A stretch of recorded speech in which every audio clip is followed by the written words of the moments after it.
साहिब बल्कि सतनाम। मैं अपना परिचय देता हूँ आपको। शुरू से ही, बचपन से ही परमपिता परमात्मा की चाह में लगे हुए हैं। मेरे जीवन में कई गुरु आए हैं। सबसे पहले मेरे जीवन में जो गुरु आए थे उनका नाम था महर्षि महेश योगी, जिनके नाम पे बहुत से स्कूल, कॉलेज, हॉस्पिटल चल रहे हैं। महर्षि विद्या मंदिर ज्यादातर शहरों में मिल जाएगा आपको। वहां से सोहम का मंत्र मिला। श्वास अंदर गया, सो बाहर छोड़ा हर। बच्चे थे तब, छोटी क्लासों में थे, इतनी समझ नहीं थी, लेकिन मालिक की कृपा हुई और एक संकेत मिल गया कि ये नाम सच्चा नाम नहीं है। फिर और आगे बढ़े, धीरे धीरे धीरे जागृति होने लगी कि भाई मनुष्य जन्म अनमोल है, मिले ना बारंबार, ये गुरु को ढूंढना पड़ेगा। तो बहुत से गुरुओं के पास गया, बहुत से गुरुओं के पास सत्संग सुना, क्योंकि मेरे जीवन में एक ग्रंथ आ चुका था, कबीर सागर, अनुराग सागर। उससे मैच करता रहा, क्योंकि हम कोई भी सामान लेने जाते हैं तो कुछ ना कुछ हमारे पास नाप तोल के लिए होता है सामान। कपड़ा भी लेने जाते हैं तो भी हम फीते से नाप लेते हैं, 1 मीटर है कि 2 मीटर है। तो उस अनुराग सागर ग्रंथ से मैं जब नापने लगा तो मुझे कोई भी ऐसा जचा नहीं जिससे हम नाम दीक्षा लें। तो एक ग्रंथ जो राधा स्वामी वालों ने छापा हुआ था, व्यास वालों ने नहीं, ये फिरोजपुर वालों ने, बस्ती बलोचा, उनका जब ग्रंथ हाथ लगा, उन्होंने अनुराग सागर छापा हुआ था। वो अनुराग सागर पढ़ के दोबारा से जागृति हुई कि हाँ ये ठीक है। लेकिन वहां पर नाम दीक्षा नहीं ले पाए, कारण कि मेरे सब रिश्तेदार व्यास में जुड़े हुए थे और मुझे ये समझा दिया गया कि वहां की जो गद्दी है वो उनका जो गुरु है वो भी इन्हीं का गुरु है, वो एक ही गुरु है, वहां जाने की जरूरत नहीं। ये गद्दी है वो मनमुखी गद्दी चला रखी है उन्होंने। तो मैंने सोचा ठीक है, मनमुखी गद्दी पे क्यों जाएं, जैसे एक ही गुरु के 2 चेले हो जाएं, एक ने ये संभाल लिया, एक ने अपना नया खोल दिया, तो उसके पास जाएं जो गुरु जी ने आदेश दिया। तो मैंने व्यास में नाम दीक्षा ले ली, वहां पर भक्ति करी, 5 नाम की और 5 शब्द अनहद ना से जोड़ दिया। उसके बाद मैं नौकरी करने चला गया चंडीगढ़ में। वहां पर मदन साहिब के पंथ के कुछ लोग मिले और ज्ञान चर्चा हुई उनसे। तो जब ज्ञान चर्चा हुई, क्योंकि व्यास में हमने सुना हुआ था कि वो नाम लिखने, बोलने, पढ़ने में नहीं आता, बिल्कुल सेट बैठा हुआ था दिमाग में, और वही चीज मदन साहिब के ग्रंथ में आ गई कि वो नाम बोलने में नहीं आता। भाई वो अकेह नाम है, अबोल नाम है, बात जच गई। लेकिन यहाँ पर ये कह के कि वो बोलने में नहीं आता, फिर भी 5 नाम दे दिए जाते हैं, तो ये बात समझ से परे हुई, उसको त्याग के आगे बढ़े। मदन साहिब के पंथ में आए, वहां पर भी यही समझ में आया कि एक ही गद्दी के सब मिले हैं लेकिन आपस में बनती नहीं है। पता लगा कि सबसे बड़ी गद्दी बढ़िया है, उसके बाद बीरापुर और फिर अमरपुर, फिर एक और है। तो पहले सोचा कि बड़ी वाली से नाम ले लेते हैं, फिर बीच में सत्संग हुआ उन्हीं लोगों के साथ कि नहीं नहीं नहीं, यही है जो कुछ भी है। ये सबसे बड़ी बुरी बीमारी है हमारे पंथ में, ये सबसे बड़ी बुरी बीमारी है कि नहीं नहीं वहां कुछ नहीं है, यही है सब कुछ। किसी महात्मा के पास चले जाओ, उससे बस इतना कह दो कि बाबा जी जितने लोग बैठे हैं क्या किसी को सार शब्द मिला है, फिर देखना जवाब क्या मिलता है। ये सबसे बड़ी बुरी बीमारी है।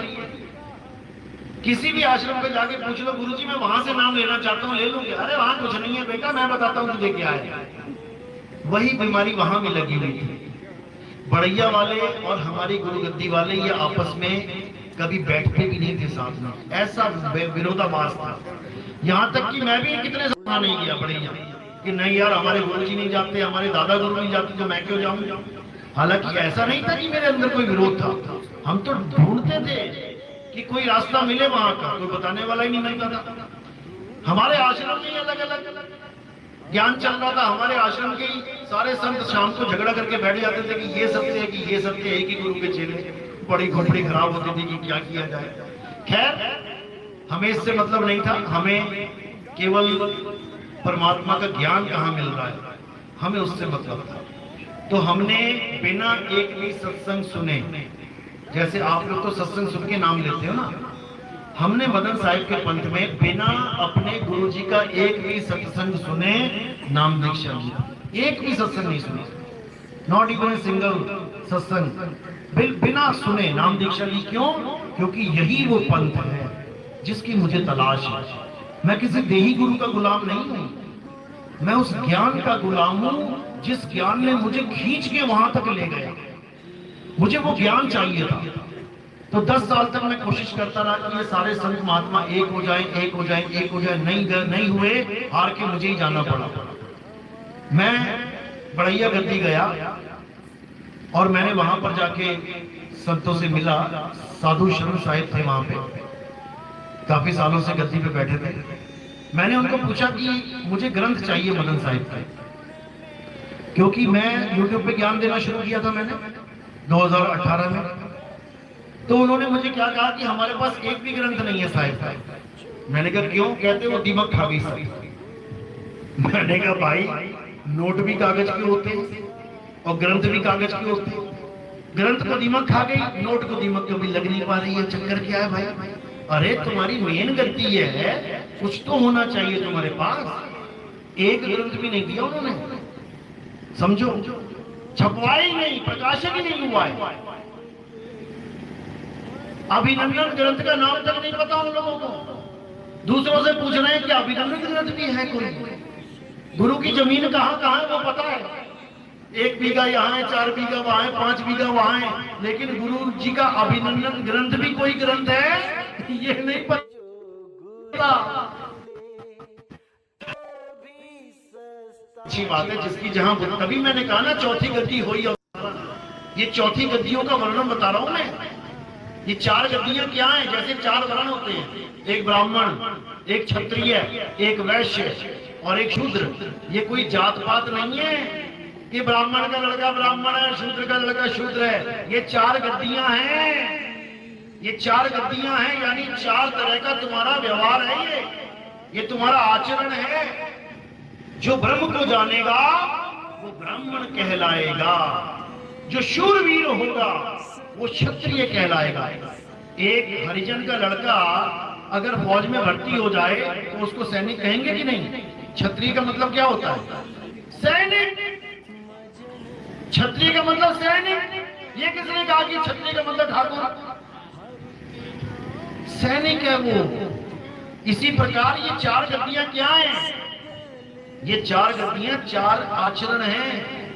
जिसका ध्यान नोटों में होगा वो नोटों की गद्दी में बैठेगा जाके। जिसका ध्यान आश्रम में होगा वो आश्रम में बैठेगा जाके।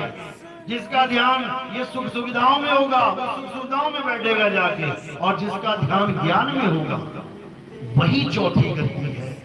कबीर साहब को इससे कोई मतलब नहीं कि तुम महंत बने कि नहीं बने, तुम्हारे पास आश्रम है कि नहीं है। उनको क्या लेना आश्रम से? वो क्या आश्रम खेलेंगे आगे?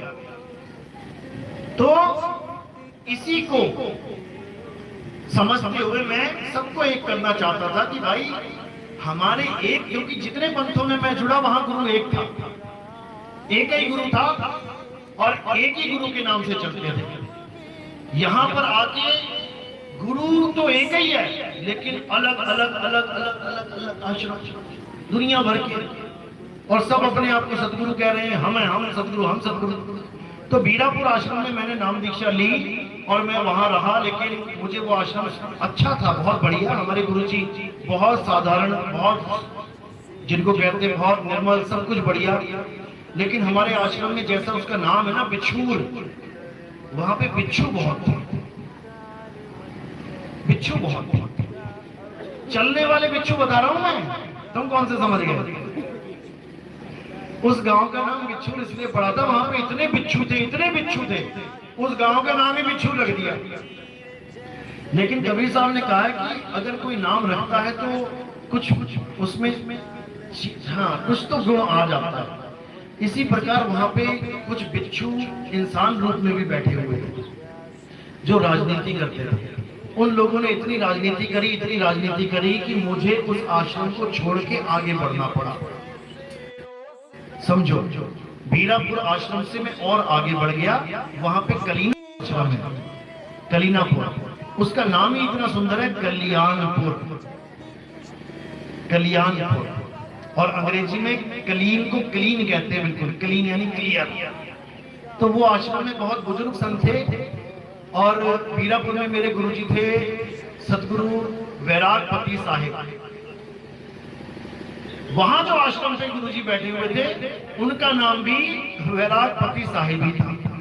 यानी मुझे गुरुजी का नाम नहीं बदलना पड़ा। हालांकि मेरा गुरु तो जबर गुरु है, मैं तो इनसे लंगोटी ले लूं बैठे बैठे, मैं इनसे लंगोटी ले लूं, क्योंकि मेरा ये कोई काम ही नहीं है कि गुरु गुरु में भेद है, बिल्कुल नहीं है। जब शब्द गुरु की बात आई तो बिल्कुल भेद नहीं है।